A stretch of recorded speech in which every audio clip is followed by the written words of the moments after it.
আল্লাহ তাআলার কাছে সবাইকে যেতে হবে এবং ফিরে আসার আর কোনো সুযোগ থাকবে না। অতএব আমরা কয়েকটা প্রস্তুতি নিতে পারি বা নেওয়া উচিত আমাদের। নাম্বার 1, আমার ঈমানটাকে একটু পরখ করা, যে আমার ঈমানটা আসলে ঠিক আছে কিনা, আমার বিশ্বাসটা, আমার ফেইথটা ঠিক আছে কিনা, কোনো ত্রুটি আছে কিনা, এটাকে নিয়মিত কারেকশন করা, বিশ্বাসটাকে, ঈমানটাকে ঠিক করা।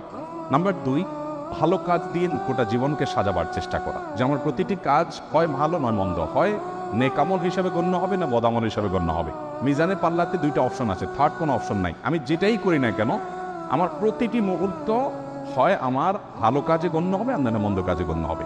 অতএব এই বিবেচনাটা সবসময় করে হিসেব করে চলা। নাম্বার 3, সবসময় তওবা করতে থাকা। আমরা মানুষ ভুল হতেই পারে, অতএব প্রতিনিয়ত তওবা করে করে কারেকশন করে নতুন করে পথ চলা শুরু করা।